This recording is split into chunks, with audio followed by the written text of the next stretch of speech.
As you arrive into Hexport, Junie speaks up from the back of the cockpit. We are going to have to act fast if we want to take those feed lines. You and Seraphine exchange glances. You are both still getting used to this new Junie.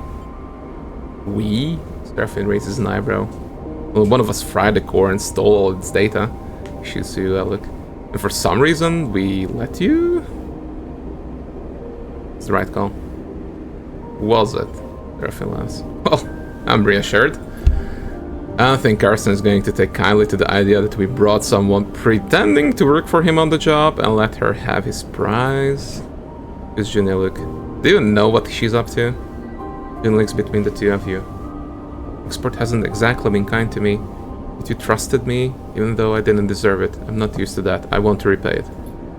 Not to mention that Karsten's probably ripping you off. And if you get enough cryo, what's to say he won't raise the price? Trust me, he's no good. I was trying to deal with Karsten to get those derelict coordinates from the moment I arrived here, and he ran me in circles. Shakes her head. Seraphine is watching her closely. Even if I do take you at your word, which given everything seems a little tough, how do we even do this? Raises an eyebrow. You are telling me we just drift in there and take the feed lines? Look, I get it. You don't trust me. He pauses. But what if I have a vested interest in this working out? There's nothing left for me here, and I don't much feel like hanging around waiting for Karsten to figure out my involvement in all this. I need safe passage. You need the feed lines to grant it. Also a sorrowful smile. Where I'm going with this? Seraphine sighs. I don't like it. Pauses. Makes sense. What do you think, Sleeper? I like it.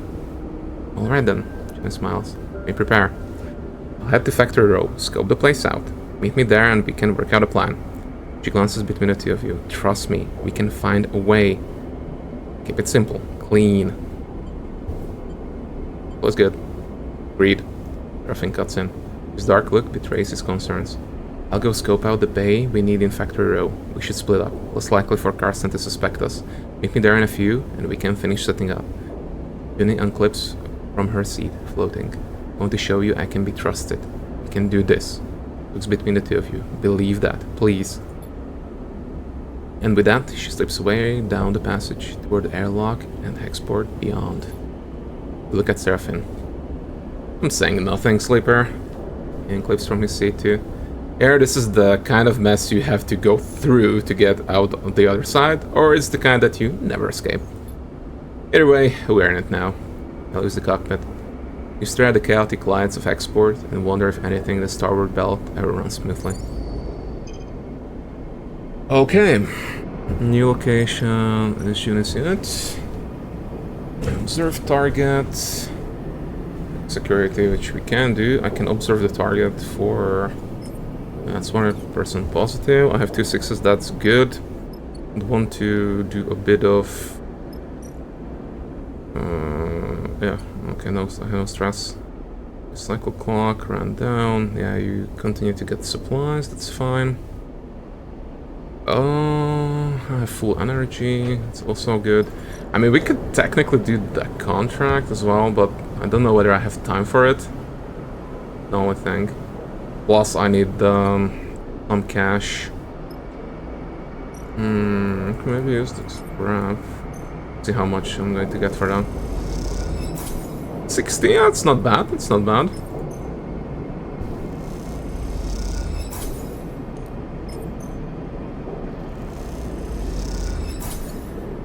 Let's see. Let's scope out the place.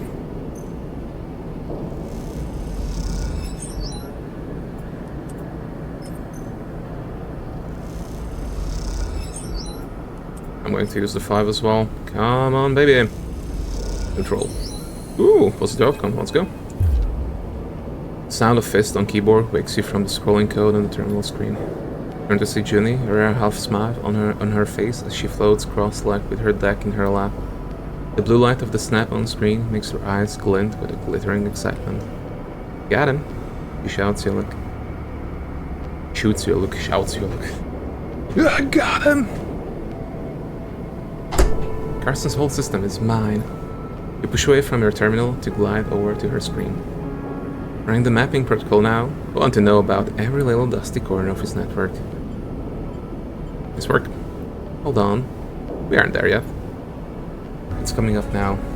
Seems Karsten is pretty paranoid. His whole system is iced over with some serious security. He frowns. There are all these layers of... Red pulse flashes across her face, changing her features as it does. Shit. Fingers dance across the keyboard. Something is closing the port. We need... Another red flash, and her screen goes blank. Miss Fitz hits the keyboard again, harder. You've been kicked out. Rapidly shaking her head. No way a salvager shop should have that kind of countermeasure. Looks troubled. That's it? We're locked out? She looks over you. Seems so. I think our friend Karsten is involved in some nasty stuff. She rubs her forehead in thought. Wait. Fingers fly across the keyboard, her screen flickering with comments.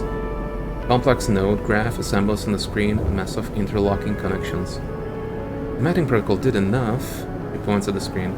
All the security systems are there. She indicates a dark section of broken connections. Didn't get what's here, but it seems like we found some kind of archive. Nothing we want. I wonder what's there. Junie shrugs. Some big data trolls, it looks like. Copies of old drives he found. Could just be a load of data left over from salvage jobs that he thinks is worth something. Miles. He's a meathead with no eye for data, so it's probably a load of debug logs he thinks are Solheim secrets. He giggles at the data. Junie pulls a thumbnail out of one of her many pockets and slots it into her deck. Time to train my cat. Your cat? It's a Katzenjammer. Cat, for sure. Basically, it takes a network map, finds the weaknesses, and when you hook it up, blasts the network with so much network noise and raw data that it becomes unusable. She smiles to herself. Any tech connected gets a killer headache. How bad did it take the remnants of Solheim security systems out of commission on old derelicts? She squints. I'd want too many close calls. That's perfect. He nods. I agree. She plugs the thumbnail drive out of her deck and hands it over. The cat had a sticker on it catching the light as you turn it in your fingers. Still lost access, of course, and it turns back to her screen, bringing up another node map. But there's an old Solheim port from the original facility just outside Karsten's. Pulls the cat in there, and it should be able to find a back door. What are we waiting for? Nothing but... Looks away. Isn't going to be quiet. He squints. His whole system is going to get data blasted. It's not a soul hack. When you slot the cat, you get in, grab the feed lines, and run. Sounds like one hell of a risk. Seraphin's voice catches you both by surprise as he slips into the dark and empty unit. Well... Junie pauses, looking between the two of you. It's our best option. Seraphin narrows his eyes. And where will you be while we run the gauntlet of scrambled security and make the grab? Junie looks away. I can monitor how it goes down remotely, from here or the ship? Seraphin gives you a look. You can tell he is finding it hard to trust Junie after everything. Trust you, Junie. She smiles a thin smile. Thanks. She starts to pack up her deck. We'll find somewhere else to work from, close to the ship, but out of your way. Junie shoulders her bag and glides to the door. When you are ready, slot the cat and go. By the time you are back at the ship, I'll be there. Glances down. Don't leave without me. She shoots Seraphin another look and then she slips out of the unit. Seraphin watches her go, then turns to you. The whole of Hexport is going to hear about this. Shakes his head. You better be ready to go the moment you slot that thing. I'll be ready. Seraphin nods silently. I'll be at the ship preparing the engine. We need to be ready to fit the lines as fast as we possibly can. Meets your eyes. Be careful. Don't stop for anyone or anything. He puts a hand on your shoulder and don't even think about looking back. With that, he slips out of the unit, leaving you alone to consider what comes next. Okay, which means that player, you will leave this spot as soon as you plug that thing in. The icon is perfect. Okay, I have a couple of 3s to spend. And where do I want to spend it? So that's only food. All right now. Let's reload everything. Pens. That's only food as well. So basically I'm down to this place, where I can just do the dangerous job, which doesn't make too much sense, or this place. I can do the risky one with with 2 4s. That's fine. Let's do the 2 4s. Negative outcome. Yay. Oh, you know, I'll take it. It's fine. I'll take the negative outcome. 66, which is, I think, exactly what I need, but I'm going to sleep on it. Hopefully we can get one box of supplies. We got 1 box of supplies. Nice job, Seraphin.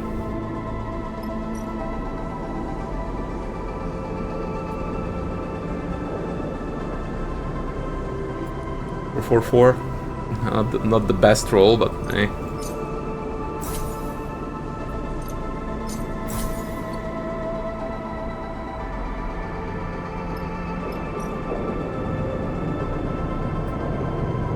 Some jammer.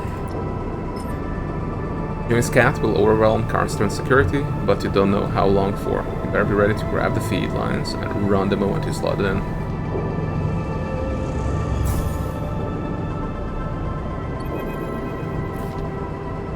Karsten's place is locked up for the cycle. Shutter down, alarms on, the dozens of factory rows, snaking past with deliveries and work orders. You hold your position opposite the shop. Take a deep breath, waiting for a sign that this is going to work. You look at the thumbnail drive with its shimmering cat sticker, hanging out of the old Solheim access port. You imagine the flow of data as the Katzenjammer seeks for an entry point into Karsten's system. You think of Junie, tucked away near the ship, watching you through the public networks. Think of Seraphin, deep in the engine room of the rig. Where the hell up, you think? Enough waiting. Then you hear it, a pulsating white noise, spluttering and then screaming out of Karsten's shop. Shutter scissors up and down, the lights pulse. The alarm gurgles in confusion. For a moment, you are stunned into stillness. People stop in the street, and then turn to look as the shutter's motors burn out in a cascade of sparks and acrid smoke. Now or never. You sighed. What's the outcome? Without waiting a moment longer, you kick off from the wall and glide towards the entryway between the gathering observers. As you do, a cascade of sparks lights the passage, and you slip through the crowd, chaos masking your entry. It takes you a moment to gather yourself in the chaos of the shop. The wall-mounted screens scream out white noise. The flickering lights make it hard to concentrate, but you keep your focus. You scramble over to the feed lines in the window, grabbing the bundle with both arms. They wave wildly in your grasp as you wrench them away and kick off from the counter, gliding back out into the passage. Your aching glide takes you into the crowd. You steer yourself through a gap in the gathering bodies and kick off hard towards the port. The feed lines wave wildly, but you grip them hard to your chest and don't look back. Seraphin, better be ready. Your arms ache from clutching the feed lines, but you don't loosen your grip until you see the entrance to the docking bridge. Sleeper! You almost ignore the call until you realize you recognize the voice. Junie glides out to meet you, her hand on your shoulder, guiding you towards the bridge. I'm with you now. She shoots your guns. What a show, huh? You lost nervously. It was certainly loud. She smiles a little. Oh, I wish I could have seen the cat in action. Both glide down the docking bridge, Junie helping you with the trailing feed lines. From what you can tell, news of the chaos in Factory Row has not reached the port yet. You feel a flush of excitement as you enter the ship's airlock. This is it. You did it. You try to keep focused, but the elation makes your hand tremble. You take a sharp turn in the central passage of the ship and make your way to the engine room, the feed lines now unwieldy in the cramped space. Griffin is waiting for you, shaking his head. Looks like we're in business. Let's out the side. And on the run from 2 different people now. He grabs the feed lines. I'll take it from here. He quickly begins the process of connecting the engine on the subsidiary fuel tank. You watch, catching your breath as he works. How about you make yourself useful rather than just making me nervous? Griffin says without looking up from his work. Go, close the airlock and disconnect the bridge. You and Junie glance at each other. Both of you, now! Griffin calls out. The 2 of you turn and make your way up the passage, your nerves settling now. You arrive at the airlock and reach for the control panel. Then you see him. Karsten coming up the docking bridge, fast. Stop! call out, and Karsten just laughs in response. Not a chance. He slams into you with some force, sending you spinning into the metal wall behind you. You jerk in pain as you hit him and lose your sense of direction.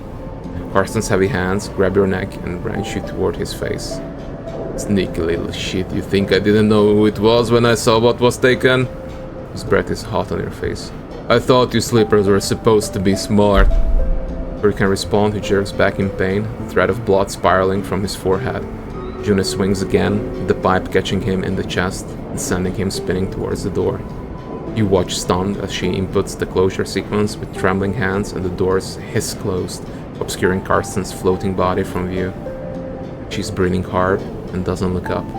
The pipe drifts from her hands, spinning gently in the air. Thank you. June looks back at you and opens her mouth as if to speak, her eyes wild. Serafin rushes past, gliding up the passageway from the engine room. Come on, get yourself strapped in. You and Junie silently follow him, your head spinning, your thoughts racing. You slip into your seat, Serafin punches in the departure sequence. The rig begins to pull away from Hexport, Serafin's hands on the controls. You close your eyes and feel the force of the thrusters firing.